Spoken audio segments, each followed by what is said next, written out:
नमस्कार दोस्तों, इस वीडियो को लाइक करें, हमारे चैनल ऋतिक म्यूजिक को सब्सक्राइब करें, इस घंटी के आइकन को दबाएं, ऑल सेलेक्ट करें हमारी सभी वीडियो सबसे पहले देखने के लिए।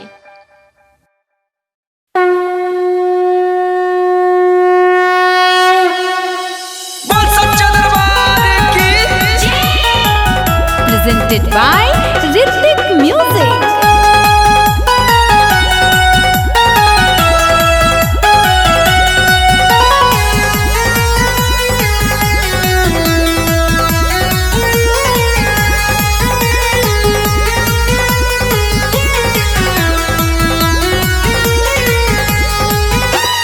दुर्गा माई के चरण में चलें,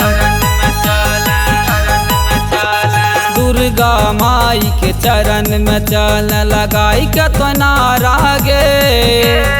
दुर्गा माई के चरण में चल लगाई के तो नारा गे। जय अम्बे के गूंजे जयकारा गे। जय अम्बे के गूंजे जयकारा गे। गूंजे जयकारा गे। दुर्गा माई के चरण में चल लगाई के तो नारा गे। दुर्गा माई के चरण में चल लगाई के तो नारा गे। जय अम्बे के गूंजे जयकारा गे। जय अम्बे के गूंजे जयकारा गे। गूंजे जयकारा गे।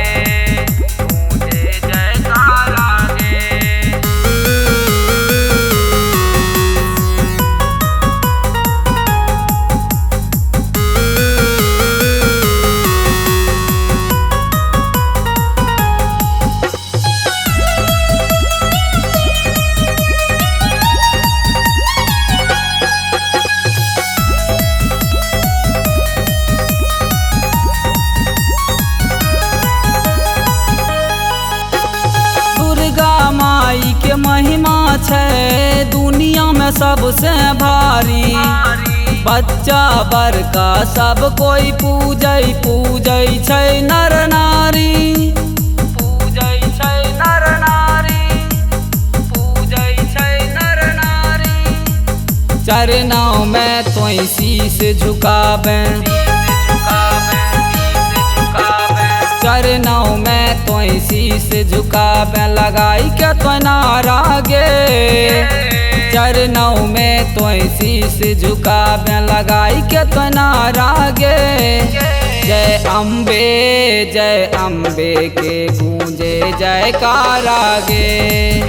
जय अम्बे के गूंजे जयकारा गे।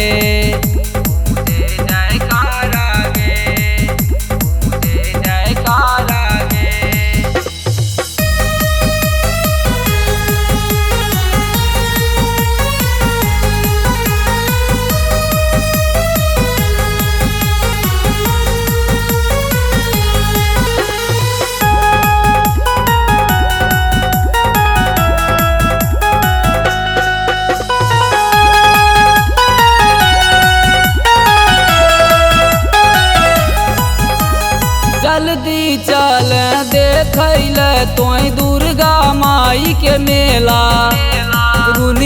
दुनिया के साथ तो छोड़े चलबो कर अकेला। चलबो कर अकेला। चलबो कर अकेला। पंकज दिल खुश साथ ले जैतो। वाल्मीकि तोरा साथ ले जैतो लगाई के नारा गे। वाल्मीकि तोरा साथ ले जैतो लगाई के नारा गे। जय अम्बे के गूंजे जयकारा गे। जय अम्बे के गूंजे जयकारा गे। दुर्गा माई के चरण में चल लगाई के तो नारा गे।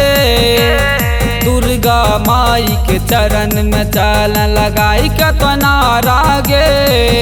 जय अम्बे के गूंजे जयकारा गे। जय अम्बे के गूंजे जयकारा गे।